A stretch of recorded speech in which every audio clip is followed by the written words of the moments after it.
ലബനാനിൽ Israel കരയാക്രമണം ആരംഭിച്ചതിനു പിന്നാലെ തിരിച്ചടിച്ച് ഹിസ്ബുല്ലയും. വടക്കൻ ഇസ്രായേലിലെ സൈനികർക്കു നേരെ ഷെല്ലാക്രമണം നടത്തിയതായാണ് ഹിസ്ബുല്ല അറിയിച്ചത്. വടക്കൻ അതിർത്തി പ്രദേശമായ മെറ്റൂലയിലായിരുന്നു ആക്രമണം നടന്നതെന്ന് അന്താരാഷ്ട്ര വാർത്താ ഏജൻസിയായ റോയിറ്റേഴ്സ് റിപ്പോർട്ട് ചെയ്തു. കഴിഞ്ഞ ദിവസം രാത്രിയോടെയാണ് ദക്ഷിണ ലബനാനിൽ കരമാർഗം ഇസ്രായേൽ ഭാഗികമായ ആക്രമണം ആരംഭിച്ചത്. മെറ്റൂല വഴിയുള്ള ശത്രു സൈന്യത്തിന്റെ നീക്കം ഷെല്ലാക്രമണത്തിലൂടെ തകർത്തെന്നാണ് ഹിസ്ബുല്ല പ്രസ്താവനയിലൂടെ അറിയിച്ചത്. അതിർത്തി പ്രദേശങ്ങളിലെ IDF സൈനികരെ ലക്ഷ്യമിട്ട് റോക്കറ്റ് ആക്രമണം നടത്തിയതായി മറ്റൊരു വാർത്താക്കുറിപ്പിലും വ്യക്തമാക്കി. മെറ്റൂലയിലേക്ക് ലബനാനിൽ നിന്ന് റോക്കറ്റുകൾ എത്തിയെന്ന് ഇസ്രായേൽ സൈന്യവും സ്ഥിരീകരിച്ചിട്ടുണ്ട്.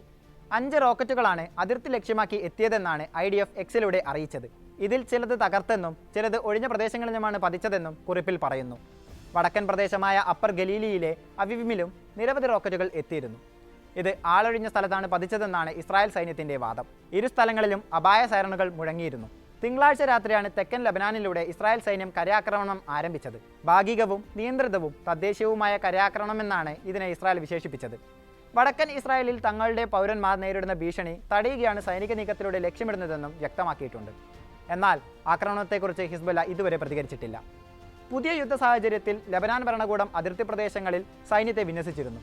ഇസ്രായേൽ സൈനിക നീക്കം ആരംഭിച്ചതോടെ അവർ മറ്റു പ്രദേശങ്ങളിലേക്ക് പിൻവാങ്ങിയതായാണ് ലബനീസ് സുരക്ഷാ വൃത്തങ്ങളെ ഉദ്ധരിച്ച് അൽ അറബിയ റിപ്പോർട്ട് ചെയ്തത്. എന്നാൽ വാർത്ത പിന്നീട് ലബനീസ് സൈന്യം നിഷേധിച്ചു. ഇസ്രായേൽ നീക്കം ലബനാൻ ഇതുവരെ സ്ഥിരീകരിക്കുകയോ തള്ളുകയോ ചെയ്തിട്ടില്ല. വടക്കൻ മേഖലയിലുള്ള ലബനാൻ പൗരന്മാർ അതിർത്തി പ്രദേശങ്ങളിലേക്ക് യാത്ര ചെയ്യരുതെന്ന് ഇസ്രായേൽ മുന്നറിയിപ്പ് നൽകിയിട്ടുണ്ട്. നിങ്ങളുടെ സുരക്ഷയ്ക്കായാണ് നിർദ്ദേശമെന്ന് പറഞ്ഞാണ് ഇസ്രായേൽ സൈന്യത്തിന്റെ അറബി വക്താവ് അവിച്ചായ് അദ്രായ് വാർത്താക്കുറിപ്പ് പുറത്തിറക്കിയത്.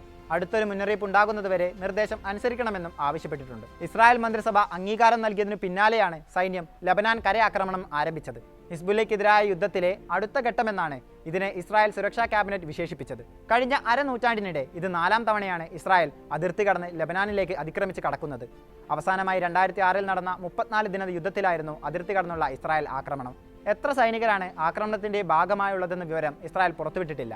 കരയുദ്ധത്തിനായി റിസർവ് സേന ഉൾപ്പെടെ 18 ബ്രിഗേഡുകളെ സജ്ജമാക്കിയതായി നേരത്തെ വിവരമുണ്ടായിരുന്നു.